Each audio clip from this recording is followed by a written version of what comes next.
bienvenue sur ma chaîne pour votre lecture intuitive de ce mois de février 2024. J'espère que vous allez tous très bien.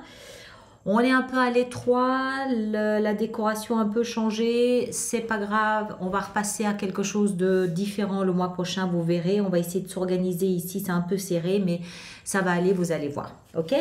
Merci pour votre présence, merci d'être là.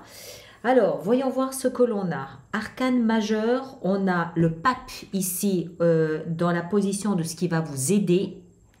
On a la lune ici dans votre vie sentimentale, de très bon augure la lune dans la vie sentimentale. Et on a la roue de fortune en fin de mois.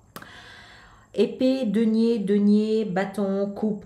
Ok, le reste est équilibré. Alors, ce qui est particulier, c'est que on a deux fois la roue de fortune.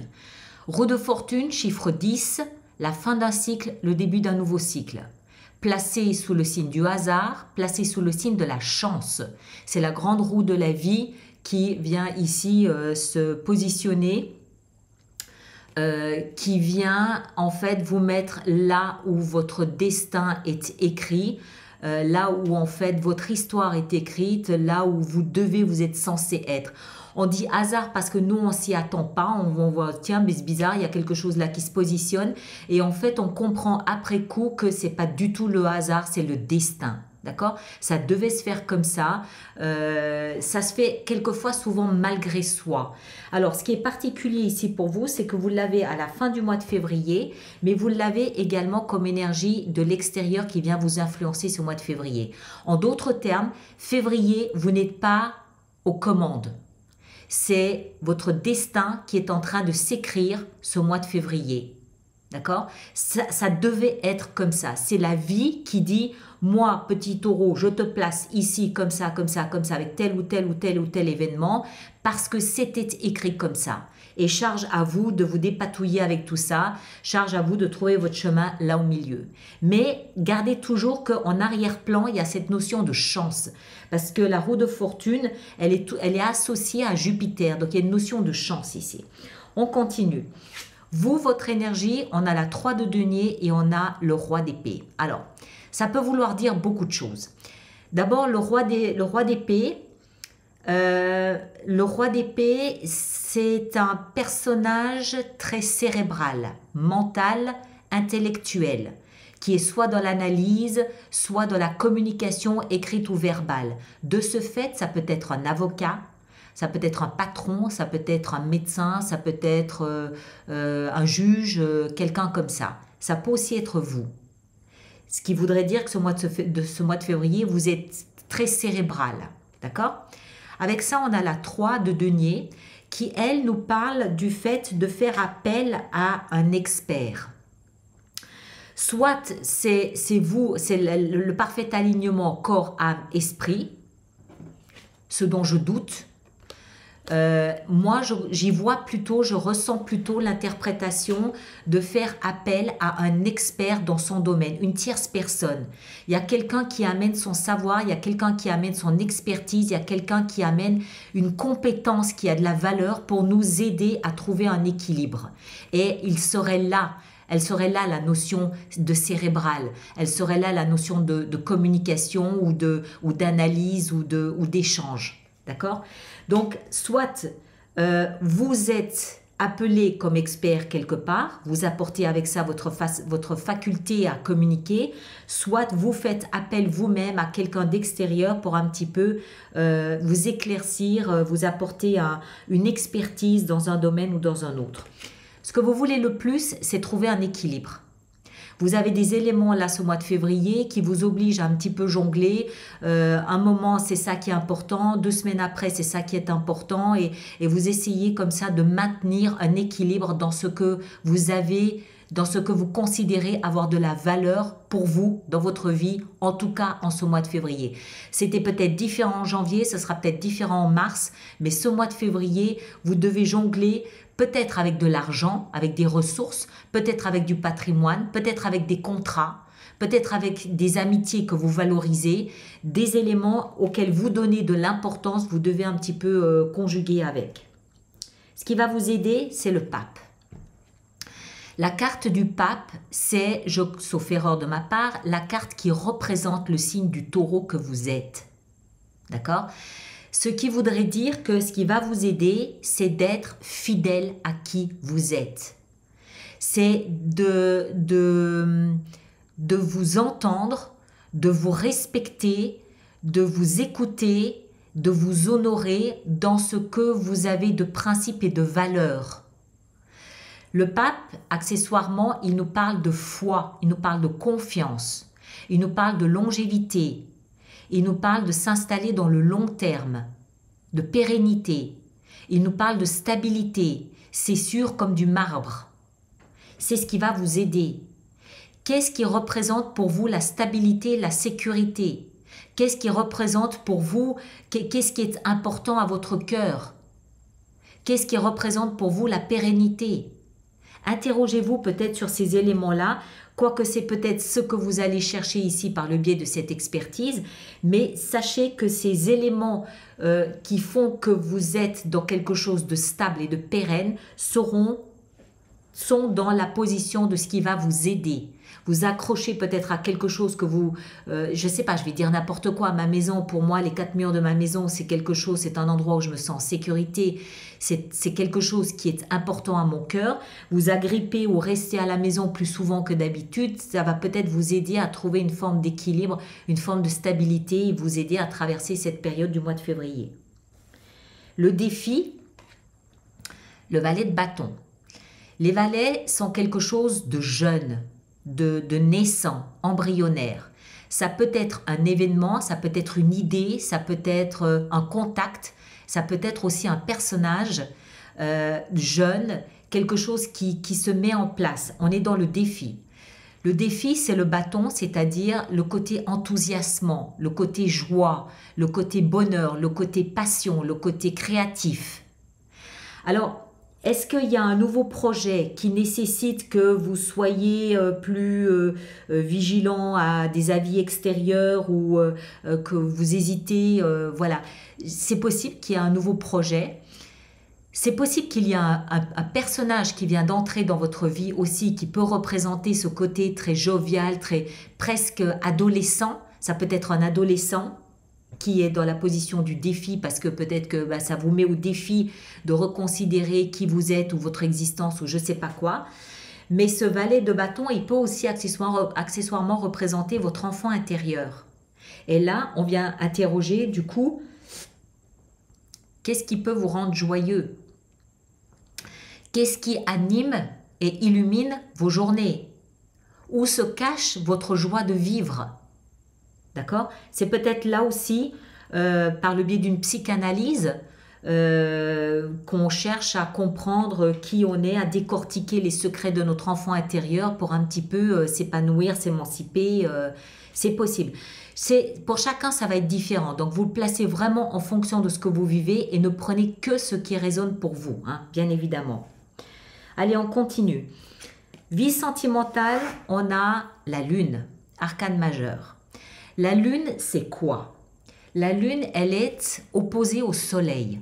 C'est-à-dire qu'elle représente tout ce qui se construit, se bâtit à l'ombre des regards, en secret, à l'intérieur. On ne la voit qu'une fois par mois lorsque le soleil vient se positionner en face d'elle. Le reste du temps, elle est dans le secret, elle est dans l'obscurité, elle est dans la pénombre. En d'autres termes, la lune, elle représente notre monde intérieur. C'est notre inconscient. C'est tout ce qui est en train de se bâtir à l'intérieur de soi, dont on ne parle pas encore, qu'on ne montre pas encore, dont on ne fait pas encore étalage. Et on est dans la vie sentimentale. Donc, il n'est pas impossible qu'il y ait des sentiments nouveaux qui sont en train de se bâtir, de se construire, sans que vous en soyez peut-être totalement conscient. Et à la fin du mois, peut-être, quand le soleil arrivera en face de vous, ou la prochaine pleine lune, ou je ne sais pas, quelque chose comme ça, vous vous rendiez compte que, en fait, vous avez de nouvelles émotions. Ça peut être, bien évidemment, pour un nouvel amour, oui. Ça peut être pour une nouvelle amitié, oui. Mais ça peut aussi représenter, par exemple, l'intérêt pour un nouveau travail, un nouvel intérêt pour un domaine différent de celui que vous connaissez. Hein.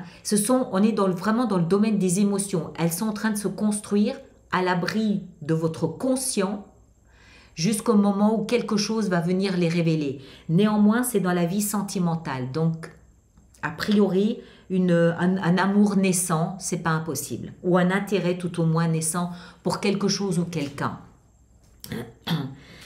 Vie professionnelle, on a la 3 de coupe. Alors, la vie professionnelle, ça a l'air de très bien se passer. 3 de coupe nous explique que vous êtes dans une bonne atmosphère, une bonne ambiance, où les collègues deviennent des amis, on passe des bons moments, on se fait des 5 à 7, on s'invite chez l'un, chez l'autre, voilà. Il y a de la convivialité, il y a de la chaleur, c'est festif, et on échange sur de bons sentiments. Les couples représentent toujours les émotions, il y a des bons sentiments, c'est partagé, il y a de l'amitié, et en plus, vraisemblablement, on passe du bon temps. D'accord ? Vie intérieure, c'est probablement la position la plus importante, la plus intéressante, pardon, pas la plus importante, mais la plus intéressante. La plus importante, c'est celle-là. La plus intéressante de votre jeu. Le chevalier de coupe dans la vie intérieure. Tous les chevaliers sont en action.